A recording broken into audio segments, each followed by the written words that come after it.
ஆண்டவருடைய பாதத்திலே எடுத்து வைத்து பிரார்த்திப்போம்.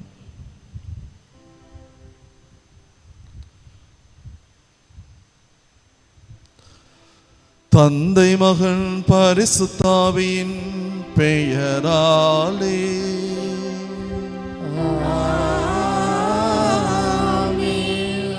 நம் ஆண்டவராகிய இயேசு கிறிஸ்துவின் அருளும் கடவுளின் அன்பும் பரிசுத்த ஆவியின் நட்புறவும் உங்கள் அனைவரோடும் இருப்பதாக.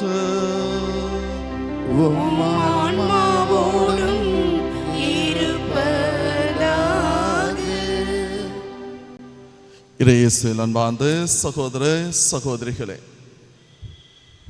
நானே வானின்று இறங்கி வந்த உயிருள்ள உணவு என்று நமது ஆண்டவர் இயேசு கிறிஸ்து நமக்கு இன்றைய நாளிலே எடுத்து சொல்லுகின்றார். உயிருள்ள உணவு, செத்துப்போன உணவு அல்ல. உயிர் உள்ள உணவு செயலாற்ற வேண்டும். அப்படி செயலாற்றுகின்றது என்றால் நாம் இயேசு கிறிஸ்துவை பிரதிபலிக்க வேண்டும். முதல்ல இந்த நற்கருணையில் ஆண்டவர் இயேசு கிறிஸ்து பிரசன்னமாகி இருக்கின்றார் என்று நாம் விசுவசிக்க வேண்டும். இரண்டாவது, அந்த இயேசு கிறிஸ்து நான் இங்கே வந்து அமர்ந்து முழந்தால் படியிட்டு ஜெபிக்கின்ற பொழுது என் குரலை கேட்கின்றார் என்று விசுவசிக்க வேண்டும். மூன்றாவது, கேட்கின்ற இந்த இறைவன் எனக்கு பதிலை கொடுக்கின்றார் என்று விசுவசிக்க வேண்டும். அப்படி விசுவசிக்கின்ற பொழுது அந்த நற்கருணை உயிருள்ளதாக நாம் அனைவருமே ஏற்றுக்கொள்வோம். இந்த உயிருள்ள உணவு நம்மிலே செயலாற்ற அனுமதிப்போம். அப்படி செயலாற்ற அனுமதித்ததென்றால் நாம் கண்டிப்பாக நல்ல கிறிஸ்தவர்களாக வாழ்வோம், நல்ல இறை மக்களாக வாழ்வோம், சமாதானத்தின் கருவிகளாக இருப்போம். பல நேரங்களிலே நாம் இதை செய்வதில்லை. மனம் வருந்துவோம், மன்னிப்பினை கேட்போம்.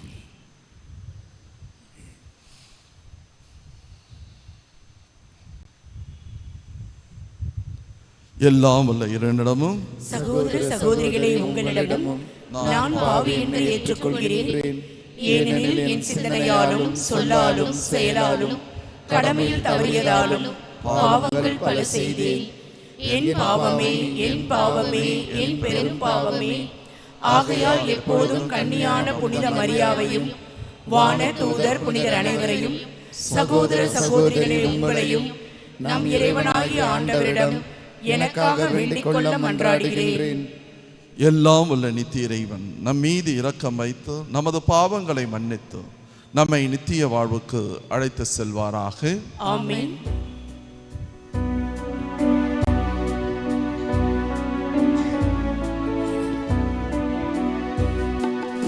ஆண்டவரே இரக்கமாயிரும். ஆண்டவரே இரக்கமாயிரும். கிறிஸ்துவே இரக்கமாயிரும். கிறிஸ்துவே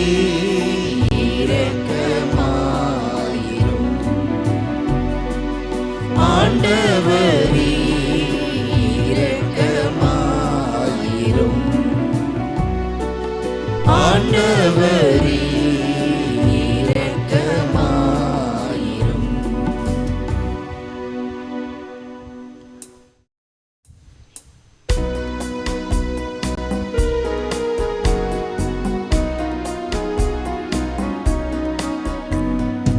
உன்னதங்களிலே கடவுளுக்கு மாட்சி உண்டாகுக.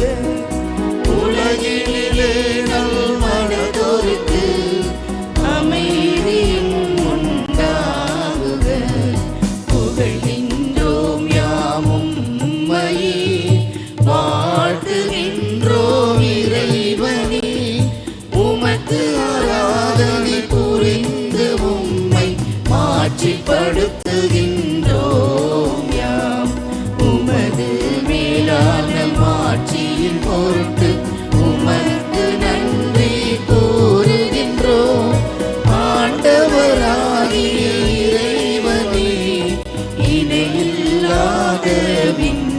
அரசி ஆற்றல் அனைத்தும் கொண்டு இலங்கும் வல்ல தந்தை இறைவனே ஒரே மகனாக உதித்த ஆண்டவர் இயேசு கிறிஸ்து இறைவனே ஆண்டவராகிய இறைவனே இறைவனின் திரு செம்மறியே தந்தையினின்று என்றென்றுமாக உதித்த இறைவன் மகனே நீர் உலகின் பாவம் போக்குபவரே நீரும் மீது இறங்குவீர் உலகின் பாவம் போக்குபவரே நீரின் மன்றாட்டை ஏற்றருள்வீர் தந்தையின் வலப்பக்கம் வீற்றிருப்பவரே நீரும் மீது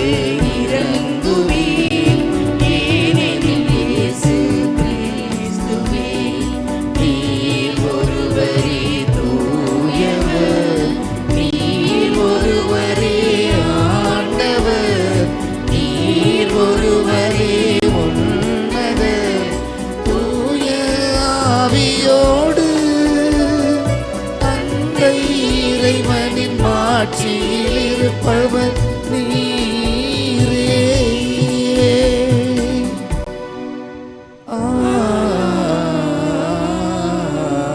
ஆமென். அன்பார்ந்தவர்களே, இன்று நம்முடைய மறை மாவட்டத்திலே அனைத்து திருப்பலிகளும் வயநாட்டிலே மரித்த ஆன்மாக்களுக்காக ஒப்பு கொடுக்க வேண்டும் என்று அழைக்கின்றதோ, அதே நேரத்தில் வயல்நாட்டிலே பாதிக்கப்பட்ட மக்களுக்கு நம்மாலான காணிக்கையை அளிக்க வேண்டும் என்று அழைக்கின்றதோ, நாம் அவர்களுக்காகவும் விசேஷ விதமாக இந்த திருப்பலியிலே ஜெபிப்போம். ஜெபிப்போமாக. என்றென்றும் உள்ள எல்லாம் வல்ல இறைவா, உம்முடைய பரிசுத்த ஆவியானவர் எங்களுக்கு கற்றுத் தந்தவார் உம்மை தந்தை என அழைக்க நாங்கள் துணிவு கொள்கின்றோம். நீர் வாக்களித்த உரிமை வேறான விண்ணக வீட்டுக்கு நாங்கள் வந்து சேரும்படி நீர் தேர்ந்து கொண்ட மக்களுக்கு உரிய மனப்பான்மை எங்கள் இதயங்களில் பொழிவீராக. உம்மோடு பரிசுத்தாவின் ஐக்கியத்தில் சர்வேஸ்வரனாய் என்றென்றும் வாழ்ந்து ஆட்சி செய்கின்ற எங்கள் ஆண்டவர் உமது திருமகனமாகிய இயேசு கிறிஸ்து வழியாக உம்மை மன்றாடுகிறோம்.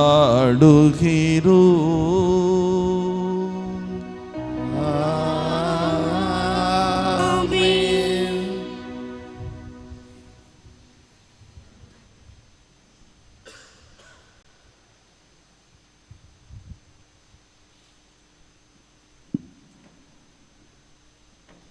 முதல் வாசகம்.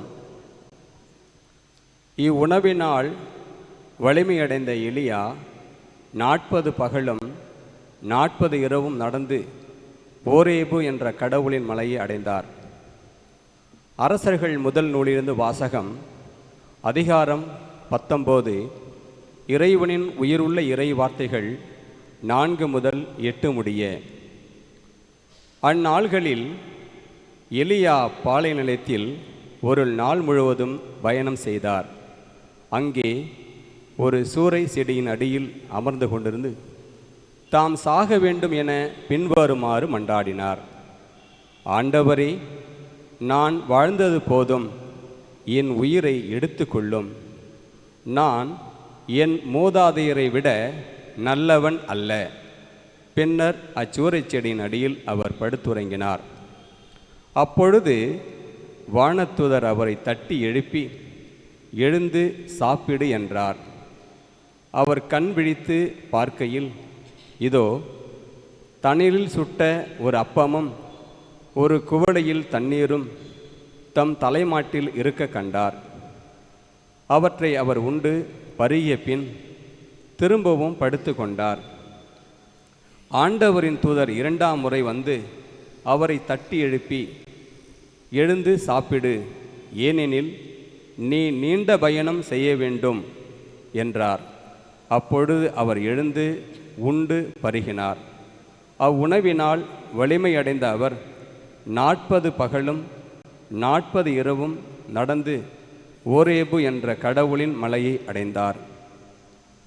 ஆண்டவர் வழங்கும் அருள்வாக்கு. இறைவனுக்கு நன்றி.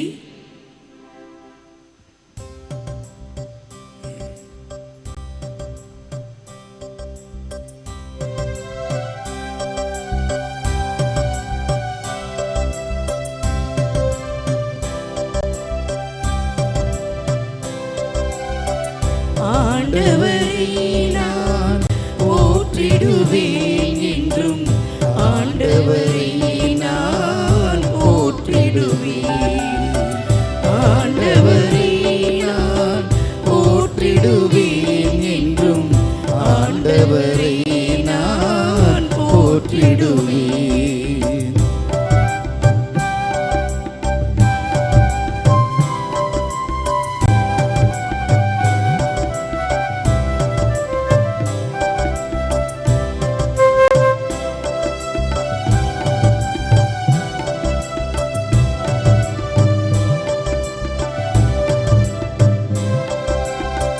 ஆண்டவரை நான் போற்றிடுவேன் என்றும், அவர் புகழை நானும் பாடிடுவேன்.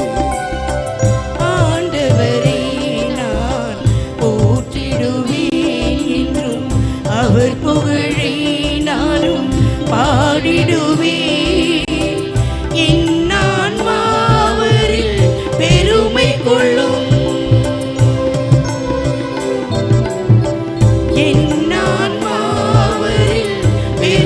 கொள்ளும். எளியவர் இதை கேட்டு மகிழ்வாராக, எளியவர் இதை கேட்டு மகிழ்வாராக.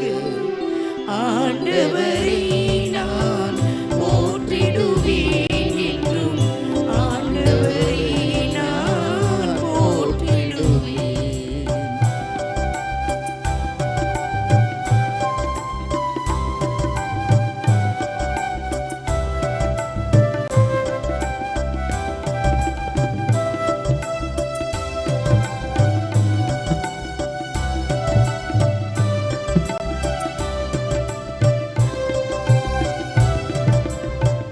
ஆண்டவரை நம்பி வாழ்வோரை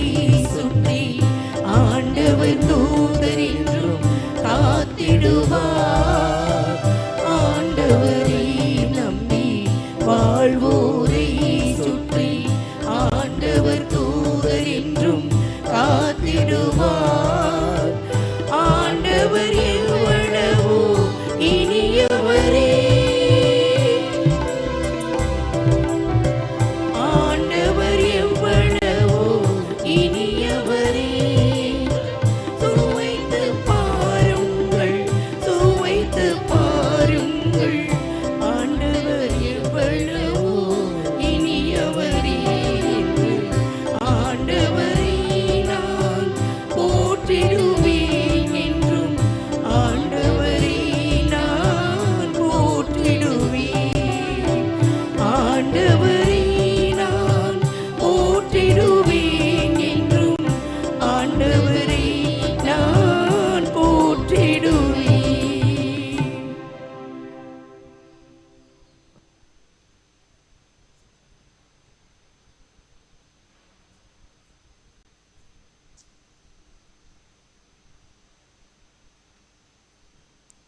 இரண்டாம் வாசகம்.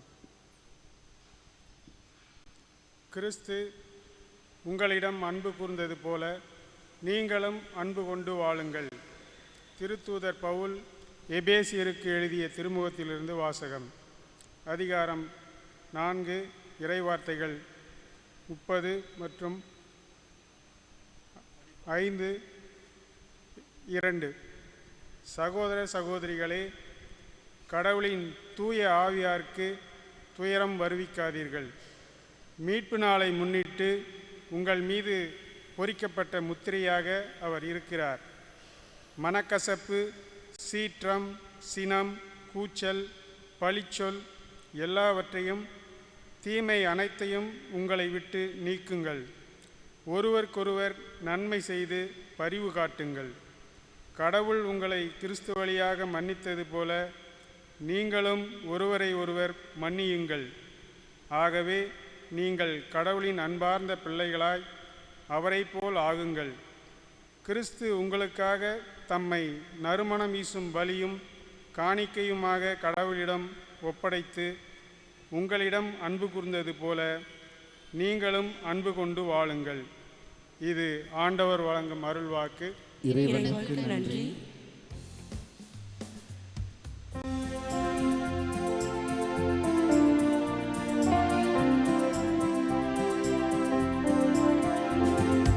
அல்லேலூயா, அல்லேலூயா, அல்லேலூயா, அல்லேலூயா, அல்லேலூயா, அல்லேலூயா, அல்லேலூயா, அல்லேலூயா. விண்ணகத்திலிருந்து இறங்கி வந்த வாழ்வு தரும் உணவு நானே. இந்த உணவை எவராவது உண்டால் அவர் என்றுமே வாழ்வார் என்கிறார் ஆண்டவர். அல்லேலூயா, அல்லேலூயா, அல்லேலூயா, அல்லேலூயா. ஆண்டவர் உங்களோடு இருப்பாராக. உம் ஆன்மாவோடும் இருப்பாராக. புனித யோவான் எழுதிய பரிசுத்த நற்செய்தியிலிருந்து வாசகம். ஆண்டவரே, மாட்சி உமக்கே. அக்காலத்தில் இயேசு கூறியதாவது: விண்ணிலிருந்து இறங்கி வந்த உணவு நானே என்று இயேசு கூறியதால் யூதர்கள் அவருக்கு எதிராக முணுமுணுத்தார்கள். இவர் யோசேப்பின் மகனாகிய சூசை அல்லவா? இவருடைய தாயும் தந்தையும் நமக்கு தெரியாதவர்களா? அப்படி இருக்க நான் விண்ணிலிருந்து இறங்கி வந்தேன் என இவர் எப்படி சொல்லலாம் என்று பேசிக்கொண்டார்கள். இயேசு அவர்களை பார்த்து கூறியது: உங்களிடையே முணுமுணுக்க வேண்டாம். என்னை அனுப்பிய தந்தை ஈர்ந்தால் ஒழிய எவரும் என்னிடம் வர இயலாது. என்னிடம் வருபவரை நானும் இறுதி நாளில் உயிர்த்தெழ செய்வேன். கடவுள் தாமே அனைவருக்கும் கற்றுத்தருவார் என இறைவாக்கு நூல்களில் எழுதியுள்ளது. தந்தைக்கு செவிசாய்த்து அவரிடமிருந்து கற்றுக்கொண்ட அனைவரும் என்னிடம் வருவர். கடவுள் தாமே கற்றுத்தருவார் என்பதிலிருந்து தந்தையை எவராவது கண்டுள்ளார் என பொருள் கொள்ளக்கூடாது. கடவுளிடமிருந்து வந்துள்ளவர் மட்டுமே கடவுளை கண்டுள்ளார். உறுதியாக உங்களுக்கு சொல்கிறேன், நான் என்னை நம்புவோர் நிலை வாழ்வை கொண்டுள்ளனர். வாழ்வு தரும் உணவு நானே. உங்கள் முன்னோர் பாலை நிலத்தில் மன்னாவை உண்டபோதிலும் இறந்தனர். உண்பவரை இரவாமல் இருக்கச் செய்யும் உணவு விண்ணகத்திலிருந்து இறங்கி வந்த இந்த உணவே. விண்ணகத்திலிருந்து இறங்கி வந்த வாழ்வு தரும் உணவு நானே. இந்த உணவை எவராவது உண்டால் அவர் என்றுமே வாழ்வார். எனது சதையை உணவாக கொடுக்கின்றேன், அதை உலகு வாழ்வதற்கே கொடுக்கிறேன் என்றார். இது கிறிஸ்து வழங்கும் நற்செய்தி. கிறிஸ்துவே உமக்கு புகழ்.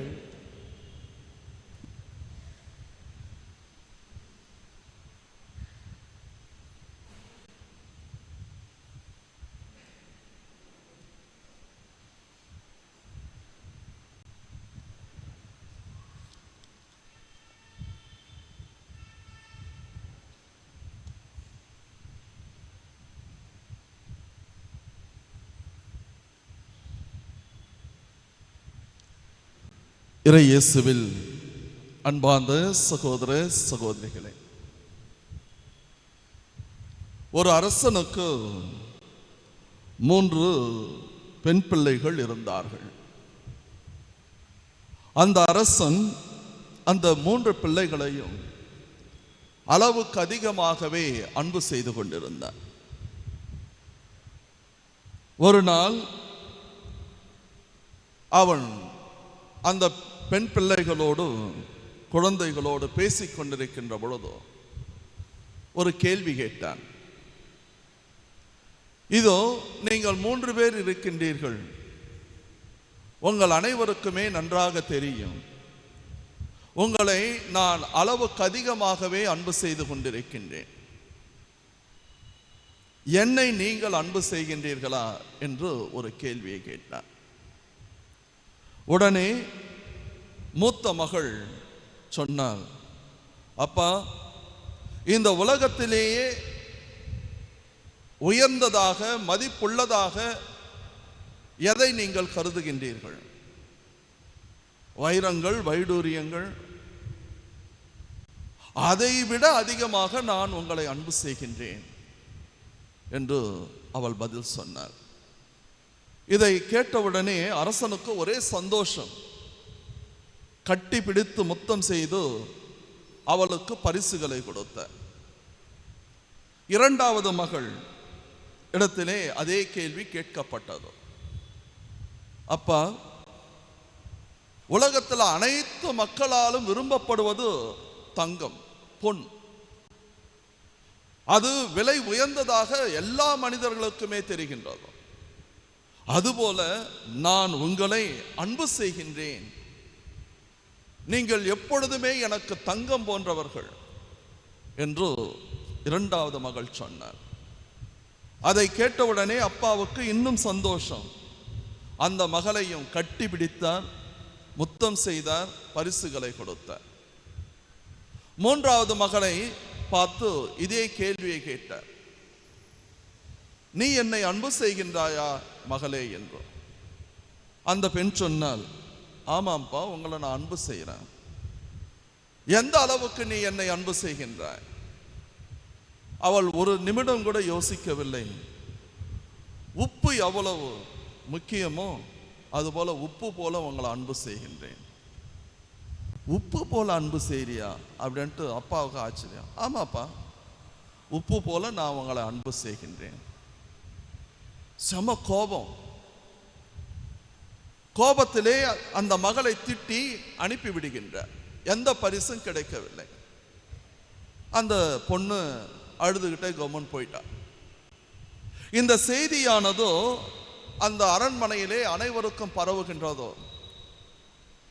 அரசனை முதல் 2 மகள்கள் தங்கம் போலவும் வைரம் போலவும் அன்பு செய்கின்றார்களாம். ஆனால் 3வது மகள் மட்டும் உப்பை போல அன்பு செய்கின்றார்களாம். சொற்பமானது, மதிப்பில்லாதது. அந்த உப்பாட்டம் இந்த பொண்ணு அன்பு செய்யறான்னு சொல்றா. அப்போ இவளுடைய மனசுல அன்பே இல்லை என்கின்ற செய்தி பரவ ஆரம்பிக்கின்றார். அப்பொழுது அந்த பொண்ணை கூப்பிட்டு அவங்களுடைய சமையல்காரர் கேட்கின்றார், ஏம்மா அது மாதிரி சொன்ன அப்படின்ட்டு. அந்த சமையல்காரர் வயது முதிர்ந்தவர். அந்த பொண்ணு சொல்றா, ஆமாங்க ஐயா, நான் எங்கள் அப்பாவை உப்பு போல தான் அன்பு செய்கிறேன், அதற்கான அர்த்தம் வேற அப்படின்னு சொல்கிறார். அதன் பிறகு மதியம் அனைவரும் உட்காருகின்றார்கள். உட்கார்ந்த உடனே மன்னனுக்கு பரிமாறப்படுகின்றதோ. எந்த சாப்பாட்டிலுமே உப்பு இல்லை, எந்த ஒரு பதார்த்தத்திலும் எதுலையுமே உப்பு இல்லை. கோபம் பொத்துக்கிட்டு வருது அரசனுக்கு. உடனே அந்த வேலையாளை அழைத்து சொல்லுகின்றான், என்னடா சாப்பாடு செஞ்சிருக்கிற, எதிலையாச்சும் உப்பு போட்டிருக்கிறியா அப்படின்னு கேட்கிறான். அப்பொழுது அந்த வேலையாள் சொல்லுகின்றான், ஐயா, சாதாரண சாப்பாடு, இந்த சாப்பாட்டில் நீங்க வைரத்தை போட்டு சாப்பிடுங்க. நீங்க தானே சொன்னீங்க வைரம் தான் ரொம்ப மதிப்பானது அப்படின்ட்டு, வைரத்தை போட்டு சாப்பிடுங்க. தங்கத்தை போட்டு சாப்பிடுங்க. உப்பு இல்லைன்றதுக்காக நீங்க சாப்பாடு நல்லா இல்லைன்னு சொல்றீங்களே அப்படின்னு சொல்றப்போ அந்த வேலையால் அரசனை பார்த்து சொன்னான, உப்புதான் இங்கே செய்திருக்கின்ற அனைத்து உணவுகளுக்கும் ருசியை கொடுக்கின்றது. அந்த உப்பு இல்லை என்றால் ருசி இல்லை. அதுபோலதான் உங்களுடைய மூன்றாவது மகள் சொல்ல வந்தால், என்னுடைய வாழ்க்கை ருசியாக இருக்கின்றது என்றால், என் வாழ்க்கை சுகமாக இருக்கின்றது என்றால், என்னுடைய வாழ்க்கை சந்தோஷமாக இருக்கின்றது என்றால், அப்பா நீங்க உப்பாட்டம். நீங்கள் இல்லை என்றால் நான் இல்லை. மற்ற 2 பெண்களுமே இன்று இருந்த நாளை போய்விடுவார்கள். ஆனால் இந்த மூன்றாவது மகள்தான், நீங்கள் இல்லை என்றால் நான் இல்லை, அந்த அளவுக்கு நான் உங்களை அன்பு செய்கின்றேன் என்று சொன்னார். இதை நீங்கள் புரிந்து கொள்ளவில்லை என்று சொன்னவுடனே அந்த மூன்றாவது மகள் சொன்னாலாம், அப்பா இதுதான் உண்மை, இதைதான் நான் சொல்ல வந்தேன். எப்படி ஒரு உணவுக்கோ உப்பானது ருசியை கொடுக்கின்றதோ அதுபோலதான் ஒவ்வொரு கிறிஸ்துவனுக்கும் அவனுடைய ஆன்மீக வாழ்விலே ஒரு ருசியை கொடுக்கின்றது என்றால் அது நற்கருணை. ஆனால் பல நேரங்களிலே இதை நாம் உணருவதில்லை. நற்கருணையினுடைய சக்தியை, நற்கருணையினுடைய அந்த தெய்வீக தன்மையை நாம் உணருவதில்லை. எத்தனையோ புனிதர்கள் நற்கருணையை மட்டும் உண்டு வாழ்ந்து மரித்திருக்கின்றார்கள். புனித ஞானப்பிரகாசியார் தன்னுடைய வாழ்க்கையிலே வாரத்திற்கு ஒரு முறைதான் நன்மை வாங்குவாராம். முதல் 3 நாட்கள் தன்னை தயார் செய்வாராம். அதன் பிறகு நன்மை வாங்குவாராம். அடுத்த 3 நாட்கள் நன்றி சொல்லிக் கொண்டு பாவ சங்கீர்த்தனம் செய்த பிறகுதான் மறுபடியும் நன்மை வாங்குவாராம். நற்கருணை பல புனிதர்களுக்கோ வாழ்வாக, ஒளியாக, சக்தியாக இருந்திருக்கின்றார். ஒரு முறை அன்னை தெரேசாவின் இடத்திலே ஒரு பத்திரிகையாளன் கேட்டார், அம்மா நீங்கள் இந்த அளவுக்கு அருமையான பணிகளை செய்து கொண்டிருக்கின்றீர்கள்,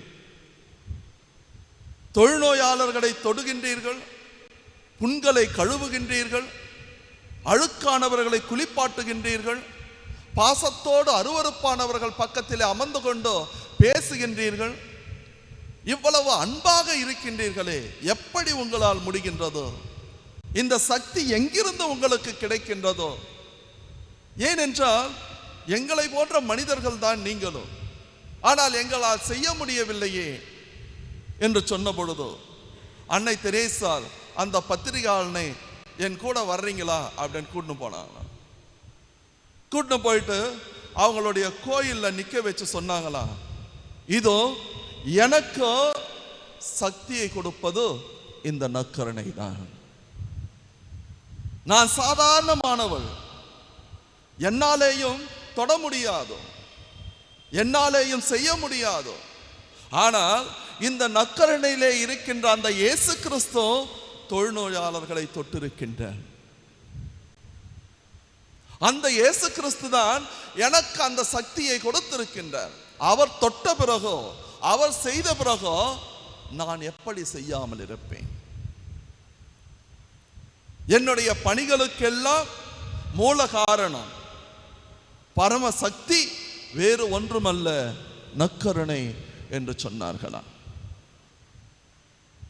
அதனால்தான் இன்றைக்கு கூட அன்னை தெரேசானுடைய கான்வென்ட்ல பார்த்தீங்கன்னா காலை 4:45 மணியிலிருந்து 5:45 மணி வரை அவர்கள் ஆராதனையிலே அமர்ந்து கொள்வார்கள். காலையில், அதிகாலையில், அதேபோல் மாலையிலே 6 மணியிலிருந்து 7 மணி வரை நற்கருணைக்கு முன்னால் அமர்ந்து கொள்வார்கள். காரணம், நற்கருணை தான் அவர்களுக்கு அனைத்துமே என்று அன்னை தெரேசால் அவர்களுக்கு கற்றுக் கொடுத்திருக்கின்றார். ஃபுல்டன் ஷீட் ரொம்ப பிரபலமான ஒரு அமெரிக்க ஆயர். அவர் புனிதராக போகின்றார். அதற்கான ப்ரோசஸ் நடந்து கொண்டிருக்கின்றது. பிரபலமான ஒரு மனிதர். அப்படிப்பட்ட பிரபலமான ஒரு மனிதர் அவருடைய மறைவுரைகளை கேட்பதற்காக மக்கள் காத்து கொண்டிருப்பார்கள். அவருடைய மறைவுரைகளிலே அவ்வளவு இறைவனை பற்றியும் இறை ஆசிரியரை பற்றியும் அழகாக எடுத்து சொல்லுவார். அந்த ஆயர் இடத்திலே ஒரு முறை கேட்கப்பட்டது, இதோ உங்களுடைய மறைவுரைகளும் இவ்வளவு அழகாக இருக்கின்றனவே, அதற்கு காரணம் என்ன? விவிலியத்தை பற்றி இவ்வளவு அழகாக எடுத்து சொல்கின்றீர்களே, காரணம் என்ன என்று கேட்ட பொழுதோ ஃபுல்டன் ஷீட் அழகாக சொன்னார், அனுதினமும் நான் 1 மணி நேரம் ஆண்டவனுக்கு முன்னால் எந்த வேலையாக இருந்தாலும் உட்கார்ந்து கொண்டு ஜெபிக்கின்றேன். அந்த 1 மணி நேரம் தான் எனக்கு வாழ்க்கையின் சக்தியாக இருக்கின்றதோ. கடைசி வரை 1 மணி நேரம் டெய்லி பிஷப், அவர் பெரிய இன்டர்நேஷனல் பிரீச்சர், 1 மணி நேரம் அந்த நற்கருணைக்கு முன்னால் அமர்ந்து கொண்டு ஜெபித்துக் கொண்டே இருப்பார். சாகின்ற வரை இதை அவர் கடைபிடித்தார். அப்பொழுது அவர் சொல்லுகின்றார், எனக்கு சக்தி, அறிவு, ஆற்றல் எல்லாம் இந்த நற்கருணையிலிருந்து தான் கிடைக்கின்றது. நற்கருணை தான் திருச்சபையினுடைய மையம். அதனால்தான் எல்லா கோயிலையும் நற்கருணை எடுத்து நடுவில் வைக்கிறாங்க, சைடில் வைக்கிறது இல்லை. இந்த கோயிலே புனிதப்படுத்தப்படுகின்றது என்றால் அதற்கு காரணம் நற்கருணை தான். நற்கருணை இல்லை என்றால் இது வெறும் மண்டபம், அவ்வளவுதான். ஆனா பல நேரத்தில் இதை நாம் உணருவதில்லை, புரிந்து கொள்வதில்லை.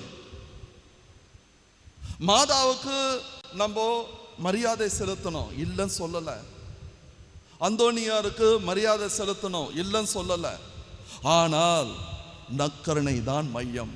நற்கருணை இல்லை என்றால் திருச்சபை இல்லை. ஏனென்றால் இயேசு கிறிஸ்துவே சொன்னார், இதை என் நினைவாக செய்யுங்கள். நான் உங்களோடு இருக்கின்றேன் என்பதின் ஒரே அடையாளம் வேற எதுவுமே இல்லை, நற்கருணை. இயேசு கிறிஸ்து சொல்லிட்டார். அவர் சொன்ன பிறகு வேறு என்ன நம்ம எதிர்பார்க்க முடியும்? பல நேரங்களிலே இதை புரிந்து கொள்வதில்லை. நற்கருணை இங்க இருக்கும், நம்ம இஷ்டத்துக்கு செல்போன்ல பேசின்னு இருப்போம். நற்கருணை இங்க இருக்கும், அழகா உட்கார்ந்துக்கிட்டு கதை ஆழ்ந்துகிட்டு இருப்போம். ஒரே ஒரு சின்ன கேள்வி, சப்போஸ் ஒரு சீஃப் மினிஸ்டரோ ஒரு பிரைம் மினிஸ்டரோ இங்க உட்கார்ந்துருந்தானா நம்ம உட்கார்ந்து அங்க செல்போன்ல பேசுவோமா? எடுத்துட்டு வெளில ஓடுவோம். பல நேரங்களிலே நாம் இது புனிதத்தை புரிந்து கொள்வதில்லை. இந்த சீஃப் மினிஸ்டர், பிரைம் மினிஸ்டர் எல்லாரையும் விட இந்த அகிலத்தையே உருவாக்கிய தேவன் நமக்காக அமைதியாக இருக்கின்றார். ஒன்று நம்ம நல்லா தெரிஞ்சுக்கணும், கோயிலுக்குள்ள வந்தோம்னா அமைதியாக இருக்க கற்றுக்கொள்ள வேண்டும். ஏனென்றால் ஒரு சிலர் அழுது கொண்டு புலம்பிக் கொண்டோ ஜெபித்து கொண்டிருப்பார்கள். நாம் பேசுகின்ற பேச்சுக்கள் அவர்களுக்கு தடையாக இருக்கும். அவர்கள் ஆண்டவனோடு பேசிக் கொண்டிருப்பார்கள். ஆனா இன்னைக்கு இந்த காமன் சென்ஸ், இந்த சிவிக் சென்ஸ் நம்மளுக்கு இல்லாம போயிடுச்சு. ஆகையால் எந்த ஆலயத்திற்கு வந்தாலும் நீங்கள் சென்றாலும் ஆண்டவர் இயேசு கிறிஸ்து அங்கே இருக்கின்றார் என்கின்ற உன்னத தன்மையை மறந்து விடாதீர்கள். இந்த நற்கருணை தான் அனைத்திற்கும் மையம் என்பதை புரிந்து கொள்ளுங்கள். அதனால் தான் இயேசு கிறிஸ்து சொல்கின்றார், நான் தான் விண்ணிலிருந்து இறங்கி வந்த உணவு, ஆன்மீக உணவு. அதை தான் புனித சின்னப்பரும் அடிக்கடி சொல்லுவார். இதோ நீங்கள் ஒன்றாக கூடுகின்ற பொழுதோ கடவுள் இயேசு கிறிஸ்துனுடைய உடலை பிற்கின்ற பொழுது உங்களுக்குள்ளே உறவுகள் மலரட்டும். இதைதான் நம்முடைய ஆதி கிறிஸ்துவர்கள் செய்தார்கள். அப்போஸ்தலர் பணியிலே 2வது அதிகாரத்தில் 46வது வசனத்திலே நாம் வாசிக்கின்றோம். அனுதினமும் அவர்கள் ஒன்றாக கூடினார்கள், கடவுளை புகழ்ந்தார்கள், அவர்கள் கடவுளுடைய ஆசீரை பெற்றார்கள், ஒன்றாக உண்டார்கள், அவர்களுக்குள்ளே அந்த ஒற்றுமை வளர்ந்ததோ என்று நாம் புரிந்து கொள்கின்றோம். ஆகையால் அன்பார்ந்தவர்களே, நற்கருணை என்பது நம் வாழ்க்கையினுடைய மையமாக விளங்க வேண்டும். இப்போ ஒரு கேள்வியை நாம் கேட்டு பார்ப்போம். என்ன கேள்வி? என்ன? நெப்போலியன் அழகாக சொன்னார், என்னுடைய வாழ்க்கையில சந்தோஷமான தருணம், என் வாழ்க்கையில நான் சந்தோஷமா இருந்த நாள் எந்த நாள்னு சொன்னா புது நன்மை வாங்கின நாள். அதே சமயத்துல அன்னை தெரேசாவும் சொன்னார்கள், இதோ என்னுடைய வாழ்க்கையில மையமாக எனக்கு சக்தியாக இருப்பது எது என்று சொன்னார்கள்? நற்கருணை. அருட்தந்தை மரிய ஜான் போஸ்கோ அவர்கள் அருமையான ஒரு விளக்கத்தை ஒரு முறை சொன்னார்கள். நெப்போலியன் தன்னுடைய வாழ்க்கையிலே மகிழ்ச்சியான தருணம் எதுவென்று சொன்னான்? நற்கருணை என்று சொன்னார். அன்னை தெரேசா தன்னுடைய வாழ்க்கையிலே தனக்கு சக்தியை கொடுப்பது நற்கருணை என்று சொன்னார்கள். ஆனால் நெப்போலியன் அதை சொன்னானே தவிர அந்த நற்கருணையை அனுபவித்தானா என்றால் இல்லை. திருச்சபைக்கு எதிராக அவன் சென்றான். பாப்பரசரை அவன் சிறையில் அடைத்தான். திருச்சபைக்கு எதிராக அவன் செயல்பட்டான். பல நேரத்தில் நம்மளும் இதுதான் செய்யறோம். நற்கருணையை வாங்குறோம், நம்மளுடைய திருச்சபைக்கு எதிராக பேசுறோம், நம்மளுடைய பங்குக்கு எதிராக பேசுறோம், பங்கு தந்தையர்களுக்கு எதிராக பேசுகின்றோம், அடுத்தவங்களை பற்றி பேசுறோம். என்ன பிரயோஜனம்? விவிலியத்தில் ஒரு அருமையான நிகழ்வு இருக்கின்றதோ. ஆண்டவர் இயேசு கிறிஸ்து அந்த ராப்போசன உணவு சமயத்திலே அமர்ந்து கொண்டிருக்கின்றார். அப்பத்தை தோய்த்து யூதாஸ் காரியத்தின் இடத்திலே கொடுக்கின்றார். அவன் அதை உண்ட பிறகு ஒரு வார்த்தை வரும், போய் பைபிள்ல படிங்க. சாத்தான் அவனுக்குள் நுழைந்தது. சாத்தான் அவனுக்குள் நுழைந்ததோ. ஒரு சிலர் நினைக்கலாம், எப்படி ஃபாதர் நற்கருணை உண்ட பிறகு சாத்தான் எப்படி நுழைய முடியும்? தகுதியற்ற முறையில் நீ உண்டால் இதுதான் நடக்கும். நற்கருணையை புனிதத்தோடு நீ உண்ண வேண்டும். நெப்போலியன் செய்த தவறு அதுதான். நற்கருணை சந்தோஷமான நாளம் சொன்னான். ஆனால் அந்த இயேசு கிறிஸ்து உண்மையாகவே அங்கே இருக்கின்றார். அந்த இயேசு கிறிஸ்து செயல்பட அவன் விடவில்லை. ஆனால் அதே சமயத்தில் அன்னை தெரேசா அதே நற்கருணையை உட்கொண்டார்கள். அந்த நற்கருணையை உட்கொண்டு அதிலே இருக்கின்ற உயிருள்ள இயேசு கிறிஸ்துவை செயல்பட அனுமதித்தார்கள்.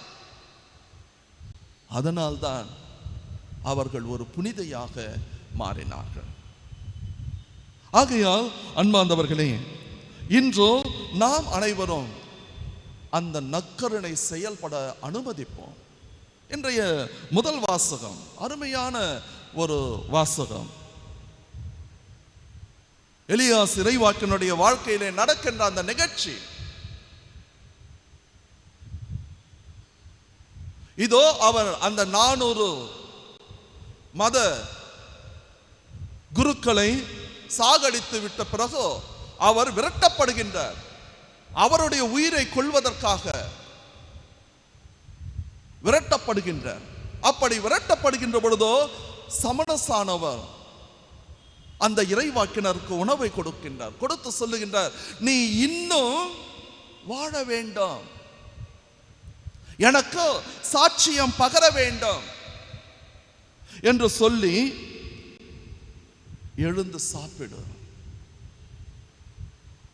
அறிவுறுத்துகின்ற பொழுதோ அந்த இறைவாக்கினர் அந்த உணவை உண்கின்றார். அதனால் அவர் தேவையான ஆற்றலையும் சக்தியையும் பெறுகின்றார், தன்னுடைய பயணத்தை தொடங்குகின்றார். அதுபோலதான் நம்முடைய வாழ்க்கையிலே இந்த நற்கருணையை நாம் அனுதினமும் உட்கொள்கின்ற பொழுதோ நமக்கு ஒரு ஆன்மீக சக்தி பிறக்கும். அந்த ஆன்மீக சக்தி நாம் எவ்வளவு கஷ்டங்கள், வேதனைகள், துன்பங்கள் வந்தாலும் நம்மை இயேசுவோடு பயணிக்க வைக்கும். அன்னை தெரேசாள் எப்படி இயேசுவோடு பயணம் செய்தாலோ அதுபோல நீங்களும் நானும் பயணிக்க வேண்டும் என்றால் இந்த நற்கருணையுடைய மகத்துவத்தை புரிந்து கொள்வோம். இந்த நற்கருணை உண்பதினால் 5 முக்கியமான காரியங்கள் நடக்கின்றது என்று சொல்லுகின்றார்கள். ஒன்று, இது ஆன்மீக சக்தியை நமக்கு கொடுக்கின்றது. இரண்டாவது, இயேசு கிறிஸ்துவினுடைய பாதையிலே நம்மை நடக்க வைக்கின்றது. மூன்றாவது, இது தீமையை நம்முடைய வாழ்க்கையிலிருந்து விலக்குகின்றது. நான்காவது, இதோ நாம் கஷ்டப்படுகின்ற சூழ்நிலையில் தெய்வீக அருகாமையையும் ஆசீர்வாதத்தையும் பெற்றுக்கொள்ள வைக்கின்றது. ஐந்தாவது, நமக்கு மகிழ்ச்சியை அளிக்கின்றது. ஆனால் பல நேரத்தில் நாம் நற்கருணையுடைய மகிமையை புரிந்து கொள்வதில்லை. அதனால்தான் நான் முன்னுரையிலேயே சொன்னேன், இதோ வானின்று இறங்கி வந்த உயிருள்ள உணவு, இது செத்துப்போன உணவு அல்ல. இதை புரிஞ்சுக்கணும். எத்தனையோ பேருக்கு அற்புதங்களும் அதிசயங்களும் இந்த நற்கருணைக்கு முன்னால் அமர்ந்து ஜெபிக்கின்ற பொழுதோ நடந்திருக்கின்றன. 100 miracles on Eucharist என்று ஒரு புத்தகம் இருக்கின்றது. அதை போய் படிச்சு பாருங்க. ரொம்ப அருமையான ஒரு புத்தகம். அறிவியல் ரீதியாக ஏற்றுக்கொண்ட புதுமைகள் அங்கே கொடுக்கப்பட்டிருக்கின்றன. ஆகையால் அன்பார்ந்தவர்களே, நற்கருணையை நம்முடைய வாழ்க்கையின் மையமாக மாற்றுவோம். அப்படி மாற்றினோம் என்றால் நம்முடைய தனிப்பட்ட வாழ்க்கையும் நம்முடைய குடும்பங்களும் ஆசீர்வதிக்கப்படும். தொடர்ந்து ஜெபிப்போம்.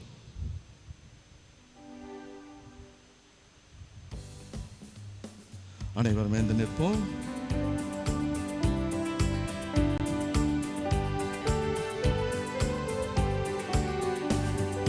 விண்ணையும் மண்ணையும் படைத்தவராம் கடவுள் ஒருவர் இருக்கின்றார்.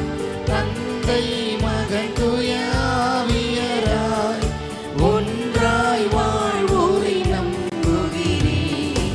தூய ஆவியின் வல்லமையால் இறைமகன் நமக்காய் மனிதரானார். கன்னி மரியிடம் பிறந்தவராம் இயேசுவை உறுதியாய் நம்புகிறேன். பிலாத்துவின் ஆட்சியில் பாடுபட்டார், சிலுவையில் இறந்து அடக்கப்பட்டார். 3ஆம் நாளில் உயிர்த்தெழுந்தார், இறப்பின் மீதே வெற்றி கொண்டார். விண்ணகம் வாழும் தந்தையிடம் அரியணை கொண்டு இருக்கின்றார். உலகம் முடியும் காலத்திலே நடுவரை திரும்பவும் வந்திடுவார். தூய ஆவியாரை நம்புகிறேன், பாரில் அவர் துணை வேண்டுகிறேன். பாவ மன்னிப்பில் தூய்மை பெற்று பரிகார வாழ்வில் நிலைத்திடுவேன். திரு அவை உரைப்பதை நம்புகிறேன், புனிதர்கள் உறவை நம்புகிறேன். உடலின் உயிர்ப்பை நிலை வாழ்வை உறுதியுடனே நம்புகிறேன். ஆமென், ஆமென். அன்பார்ந்தவர்களே, ஆண்டவர் இயேசு கிறிஸ்துவினிடத்திலே நம்முடைய மன்றாட்டுக்களை இப்பொழுது எடுத்து சொல்லுவோம்.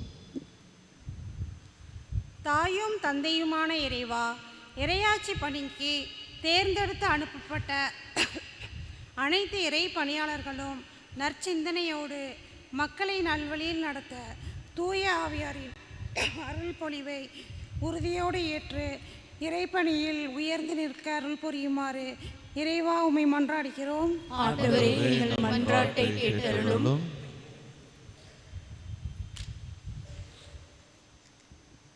நானே உயிரளிக்கும் உணவு என்றவரே, மனுகுலம் மீட்படைய முழுமையாக உம்மை அர்ப்பணித்தவரே, ஆனால் பலவித போதைப் பொருட்களுக்கு அடிமையாகி தன்னையும் குடும்பத்தையும் சீரழித்து உயிரையும் இழக்கின்றனர். இவர்களை உமது இரக்கத்தால் தடுத்து காத்து மனிதம் மலர உமது வல்லமையால் திரும்பி காத்தருள உம்மை மன்றாடுகிறோம். பணி புரியவே வந்தேன் என்றவரே, திருமுழுக்கு வழிபாடு உம்மோடு இணைந்து செயல்பட நாங்கள் அனைவரும் அழைக்கப்பட்டுள்ளோம். ஐயமின்றி உமது இறைவார்த்தைகளை உள்ளத்தில் ஏற்று உண்மையே உணவாக உண்டு பெற்றுக்கொண்ட வல்லமையை நன்மைக்காக மட்டுமே நாங்கள் செயல்படுத்த உமது ஆற்றலை பொழிந்தருள வேண்டுமென்று உம்மை மன்றாடுகிறோம். தேடி வந்த இறைவா, எளியவர்கள், ஏழைகள், பெண்கள், மூத்தோர், விதவைகள், மாற்றுத்திறனாளிகள், கூலித் தொழிலாளிகள், விவசாயிகள், நோயாளிகள் அனைவரையும் உம் கரத்தில் ஒப்பு கொடுக்கின்றோம். இவர்களுக்குரிய உரிமைகள், உதவிகள் தடையின்றி கிடைக்கவும், ஒடுக்கப்பட்டு ஓரடங்கப்படாமல் நலமாக வாழ வரமருள உம்மை மன்றாடுகிறோம். ஆண்டவரே, எங்கள் மன்றாட்டை கேட்டருளும். நம்முடைய தனிப்பட்ட கருத்துக்களுக்காக ஜெபிப்போம். நற்கருணை நம்முடைய வாழ்வாக மாற வேண்டும் என்று ஜெபிப்போம். நற்கருணை நாதர் நம்மை வாழ்விக்கின்ற தேவன் என்பதை விசுவசித்து அவரிடத்தில் நம்முடைய மனக்குமரல்களை, நம்முடைய வேதனைகளை கொட்டுவோம்.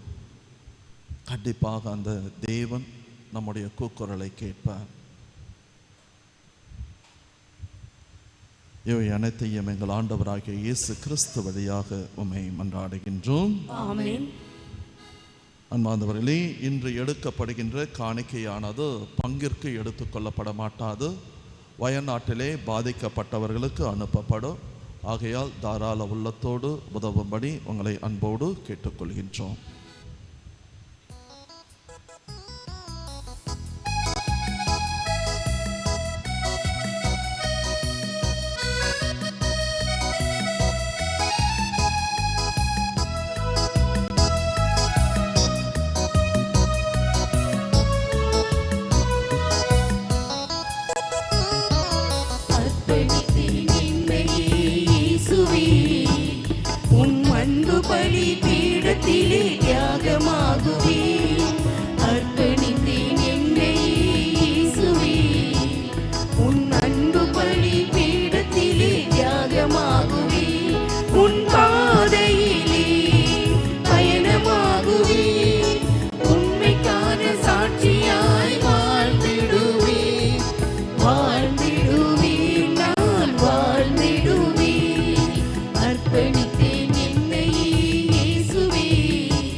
உள்ளங்கள் உயர்ந்து வாழ உம்மோடு பாடுபட என்னை எந்நாளும் அழைக்கின்றேன்.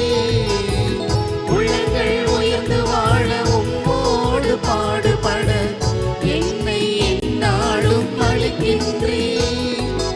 இதய உணர்வுகள் இன்பராகங்கள், இதய உணர்வுகள் இன்பராகங்கள் எல்லாம் உன்னை படித்து அர்ப்பணிக்கின்றேன். அர்ப்பணித்தேன் என்னையே இயேசுவே, உன் அன்பு பலி பீடத்திலே யாகமாகுவே. அன்பார்ந்த சகோதர சகோதரிகளே, என்னுடையது உங்களிடமான இப்பலி எல்லாம் வல்ல தந்தையாக இறைவனுக்கு ஏற்றதாகும்படி ஜெபியுங்கள். ஆண்டவர் தமது பேரின் புகழ்ச்சிக்காகவும் மாட்சிக்காகவும் நமது நன்மைக்காகவும் புனித திரு அவை அனைத்தின் நலனுக்காகவும் உமது கையிலிருந்து இப்பலியை ஏற்றுக்கொள்வாராக. இறைவா, உமது திரு அவையின் காணிக்கைகளை மகிழ்வோடு ஏற்றருளு. இரக்கத்தால் நீர் எங்களுக்கு அளித்த இந்த காணிக்கைகள் உமது ஆற்றலால் எங்கள் மீட்பின் மறை நிகழ்வாக மாற செய்வீராக. எங்கள் ஆண்டவராகிய இயேசு கிறிஸ்து வழியாக உம்மை மன்றாடுகிறோ.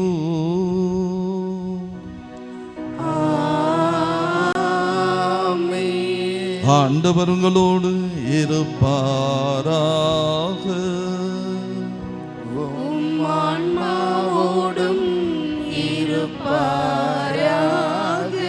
இதை எங்களை மேலே எழுப்புங்கள்.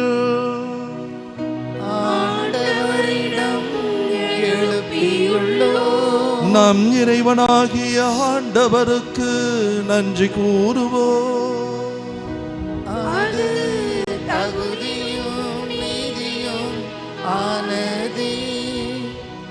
ஆண்டவரே, பரிசுத்த தந்தையே, என்று வாழவெல்லாம் வல்ல நித்திய இறைவா, எங்கள் ஆண்டவராகிய இயேசு கிறிஸ்து வழியாக என்னாலும் எவ்விடத்திலும் நாங்கள் உமக்கு நன்றி செலுத்துவது மெய்யாகவே தகுதியும் நீதியுமாகும், எங்கள் கடமையும் மீட்புக்குரிய செயலுமாகும். ஏனெனில் கிறிஸ்து பிறந்த முன்னைய பாவ நிலையிலிருந்து மனிதரை புதுப்பித்தார், பாடுபட்டார், எங்களுடைய பாவங்களை அழித்தார், இறந்தோரிடமிருந்து உயிர்த்தெழுந்த நிலை வாழ்வுக்கு வழிவகுத்தார்.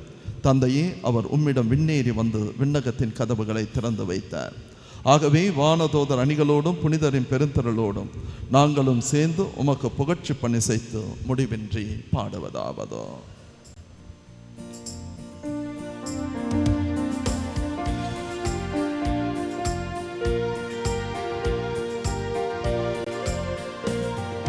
தூயவர் தூயவர் தூயவர் வான் படைகளின் கடவுளாம் ஆண்டவர், விண்ணகமும் மண்ணகமும் உமது மாட்சியால் நிறைந்துள்ளன.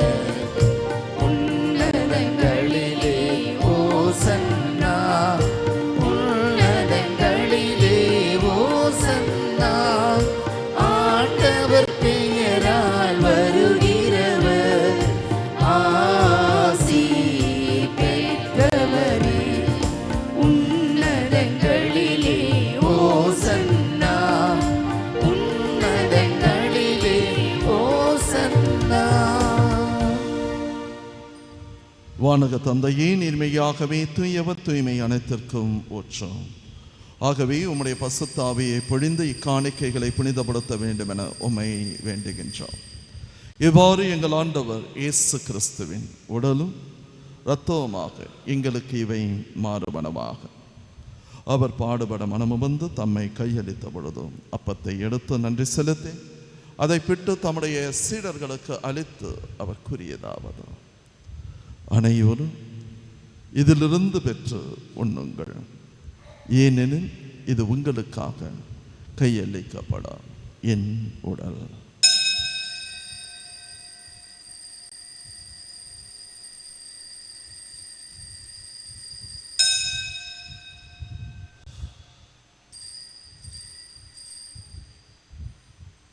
அவ்வண்ணமே இரவு விருந்தை அருந்திய பின் கிண்ணத்தை எடுத்து மீண்டும் உமக்கு நன்றி கூறி தம்முடைய சீடர்களுக்கு அளித்து அவர் கூறியதாவது: அனைவரும் இதிலிருந்து பெற்று பருகுங்கள், ஏனெனில் இது புதிய நிலையான உடன்படிக்கைக்குரிய என் இரத்தத்தின் கிண்ணம்.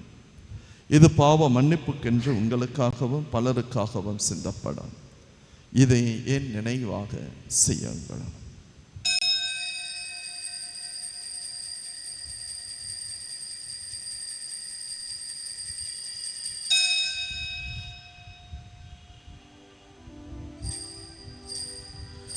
நம்பிக்கையின் மறை பொருள். ஆண்டவரே, நீர் வருமளவும் உமது இறப்பினை அறிக்கையிடுகின்றோ உமது உயிர்ப்பினையும் எடுத்துரைக்கின்றோ. ஆகவே ஆண்டவரே, நாங்கள் கிறிஸ்துவின் மரணத்தையும் உயிர்ப்பையும் நினைவு கூர்ந்து வாழ்வு தரும் அப்பத்தையும் மீட்பளிக்கும் கிண்ணத்தையும் ஒப்பு கொடுக்கின்றோம். உமது திருமண் நின்று ஊழியம் புரிய தகுதியற்ற எங்களை அழைத்தீர், ஏற்றுக்கொண்டீர். உமக்கு நாங்கள் நன்றி செலுத்துகின்றோம்.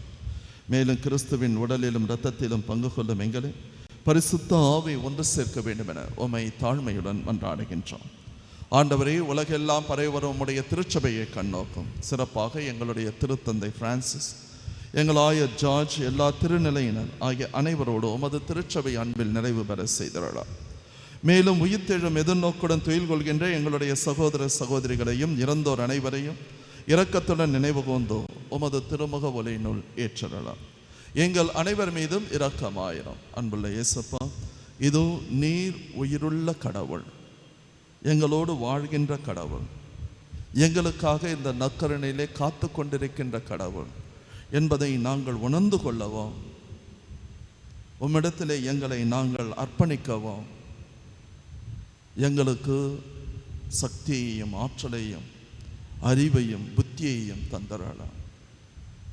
துன்பங்கள், வேதனைகள், கஷ்டங்கள் வருகின்ற பொழுது நாங்கள் இங்கே அங்கே என்று ஓடாமல் மாறாக உம்மை பற்றி கொள்ளக்கூடிய ஆற்றலை எங்களுக்கு தாரும். இயேசுவே, நீர் சொல்லி இருக்கின்றீர், நானே வானினின்று இறங்கி வந்த உயிருள்ள உணவு, உம்மை தவிர எங்களுக்கு வேறு உணவு இல்லை என்பதை அறிந்து கொள்ள செய்தரலாம். இயேசுவே, இதோ இந்த நேரத்தில் எங்களுடைய பெற்றோர்களுக்காக, எங்களுடைய குடும்பத்தாருக்காக, எங்களுடைய பிள்ளைகளுக்காக, எங்களுடைய சகோதர சகோதரிகளுக்காக, என்னுடைய தனிப்பட்ட வாழ்வுக்காக உம்மிடத்திலே ஜெபிக்கின்றேன். ஆண்டவரே, நீர் இறங்கி வந்து உம்மோட ஆசீரால் எங்களை நிரப்புவீராக. இந்த நாளும் இந்த வாரமும் உம்முடைய தெய்வீக பிரசன்னம் எங்களை வாழ்விப்பதாக. எப்பொழுதும் கன்னியான அன்னை வேளாங்கண்ணி தாய் வழியாகவும் அவருடைய கணவரான புனித சூசையப்பர், புனித திருத்தூதர்கள், இவ்வுலகில் எமக்கு வந்தல்லா இருந்த புனிதர்கள், புனிதைகள், புனித அந்தோனியார் வழியாக நாங்கள் நிறைவாழ்வில் பங்கு கொள்ள எங்களுடைய மன்றாட்டுக்களை உம்முடைய பாதத்திலே சமர்ப்பிக்கின்றோம்.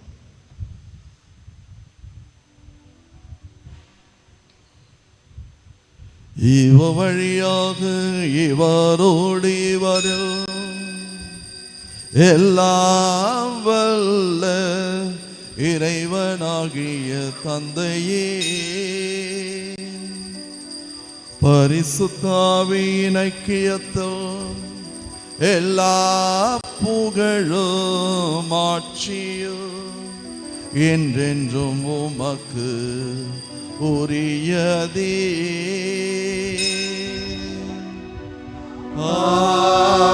ஆமென்.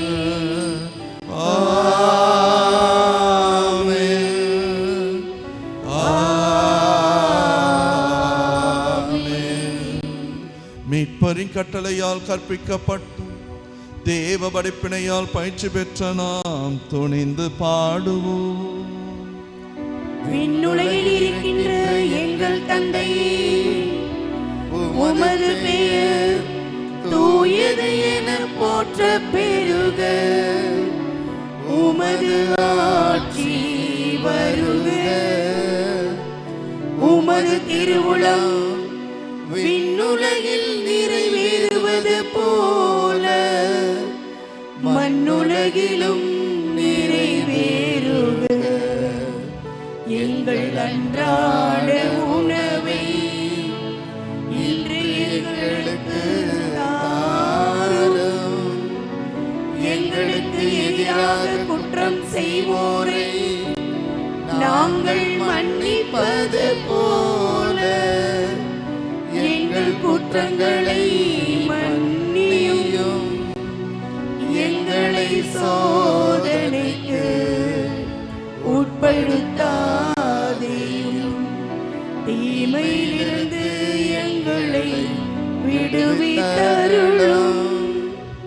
ஆண்டவரே, தீமையின் சக்திகள் அனைத்திலும் இருந்து எங்களை விடுவித்து எங்கள் வாழ்நாளில் அமைதியை கனிவுடன் அருள உம்மை மன்றாடுகின்றோ.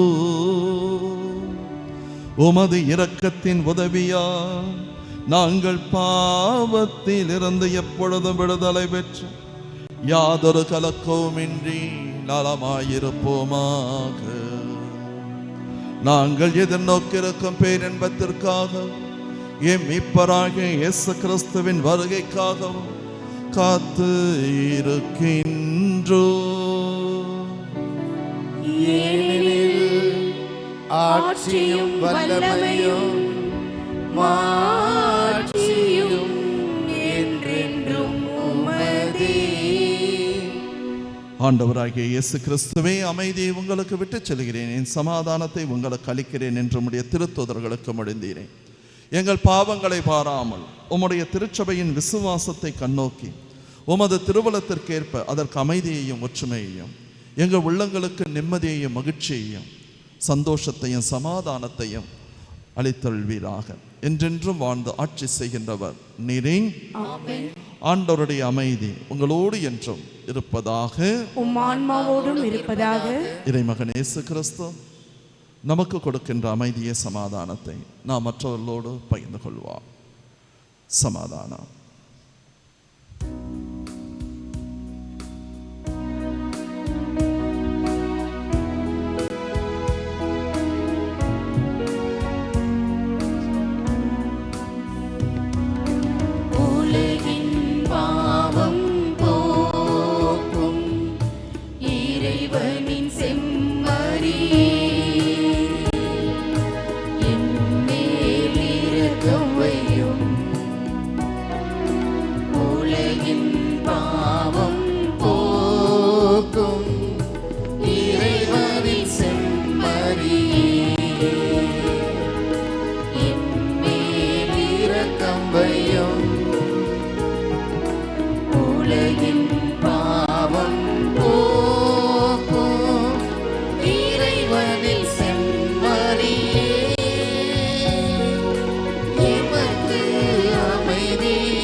நானே வானின்று இறங்கி வந்த உயிருள்ள உணவு என்று சொன்ன ஆண்டவர் இயேசு கிறிஸ்து இவர்தான்.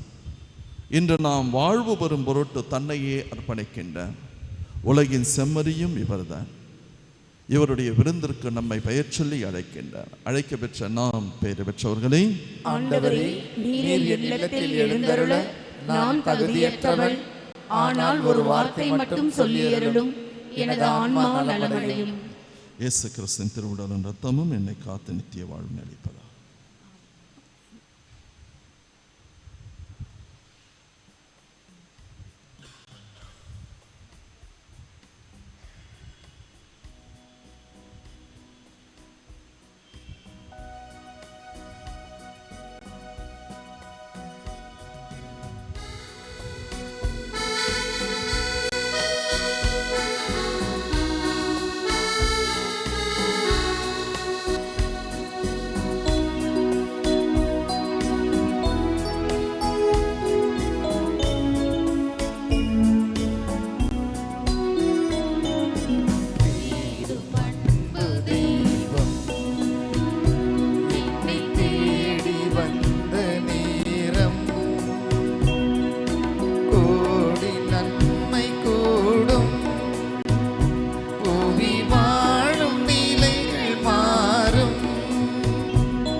வார்த்தையாகி நின்ற இறைவன் இந்த வாழ்வு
கிறிஸ்துவின் ஆன்மாவே என்னை என்னை புனிதப்படுத்தி புனிதப்படுத்தியருளும்.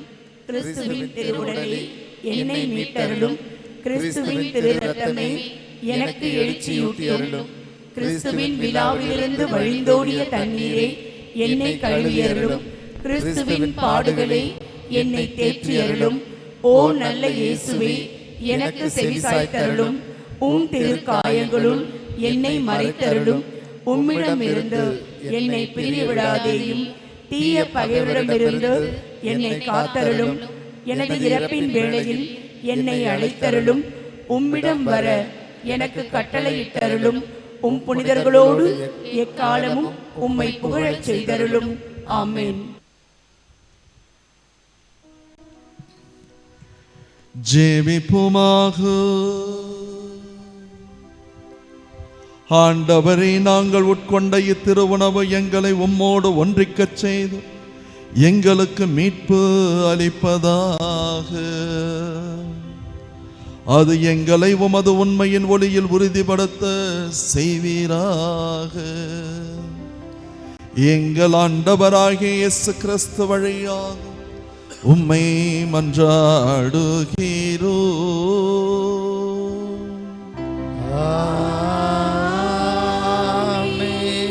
ஆண்டவர் உங்களோடு இருப்பாராக. ஆன்மாவோடும் இருப்பாராக. எல்லாம் வல்ல இறைவன் தந்தை மகன் பரிசுத்தாவி உங்களை ஆசீர்வதிப்பாராக.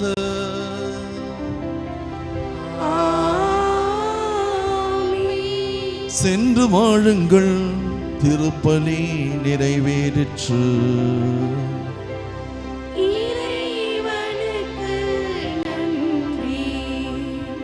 என்னை என்ன பிரசங்கம் வச்சோம்? எதை பற்றி வச்சேன்? நற்கருணை தான் மையம். கோயில் எது மையம்? நீங்க எதுக்கு முதல்ல மரியாதை கொடுக்கணும்? எந்த கோயிலுக்கு போனாலும் நற்கருணை தான் மையம். நற்கருணை இல்லை என்றால் திருச்சபை இல்லை. அதை நல்லா புரிஞ்சுக்கிங்க. இதை புரிந்து கொண்டு நற்கருணையை வாழ்வாக்குவோம். God bless you.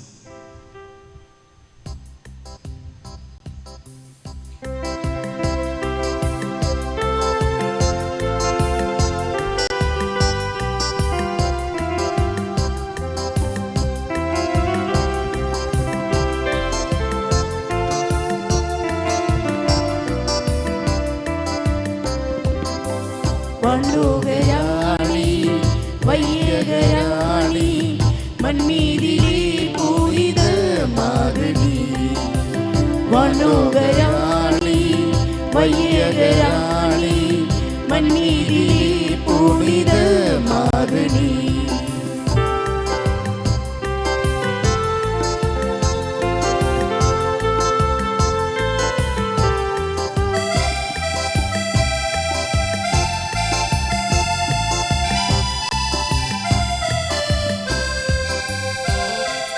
விண்ணொளிர் தாரகை தாயினி, தன்னொளிர் வீசிடும் மாரணி. விண்ணொளிர் தாரகை தாயினி, தன்னொளிர் வீசிடும் மாரணி. பாவமேதும் இல்லா சீரி பாவிகளின் செல்வராணி, பாதுகாத்து ஆளுவாயினி. சீவி பாவிகளின் செல்வராணி, பாதுகாத்து ஆளுவாயினி. மனோகராணி மையகராணி மண்மீதிலே பூரித மாதுனி. மனோகராணி மையகராணி மண்மீதிலே பூரித மாதுனி. பங்கு தந்தையர்களின் கருத்துக்களுக்காகவும் பங்கு மக்களின் கருத்துக்களுக்காகவும் துறவரத்தார் அனைவரின் கருத்துக்களுக்காகவும் ஜெபிப்போமாக. விண்ணுலகில் இருக்கின்ற எங்கள் தந்தையே, உமது பெயர் தூயதென போற்ற பெருக, உமது ஆட்சி வருக, உமது திருவுளம் விண்ணுலகில் நிறைவேறுவது போல மண்ணுலகிலும் நிறைவேறுக. எங்கள் அன்றாட உணவை இன்று எங்களுக்கு தாரும். எங்களுக்கு எதிராக குற்றம் செய்வோரை நாங்கள் மன்னிப்பது போல எங்கள் குற்றங்களை மன்னியும். எங்களை சோதனைக்கு உட்படுத்தாதேயும், தீமையிலிருந்து எங்களை விடுவித்தருளும். அருள் நிறைந்த மரியே வாழ்க, ஆண்டவர் முடனே பெண்களுள் ஆஸ்வதிக்கப்பட்டவள் நேரே. உடைய திருவயிற்றின் கனியாகிய இயேசுவும் ஆஸ்வதிக்கப்பட்டவரே. புனித மரியே, இறைவனின் தாயே, பாவிகளாயிருக்கிற எங்களுக்காக இப்பொழுதும் எங்கள் இறப்பின் வேளையிலும் வேண்டிக் கொள்ளும். ஆமென். தந்தைக்கும் மகனுக்கும் தூய ஆவிக்கும் மகிமை உண்டாக்குவதாக. தொடக்கத்தில் இருந்தது போல இப்பொழுதும் எப்பொழுதும் என்றென்றும் இருப்பதாக. ஆமென். நித்திய ஸ்துதிக்குரிய பரிசுத்த பரமதிவ்ய நற்கருணைக்கு சதா காலமும் ஆராதனையும் துதி தோத்திரமும் நமஸ்காரமும் உண்டாக கடவது. தந்தை, மகன், தூய ஆவியாரின் பெயராலே ஆமென்.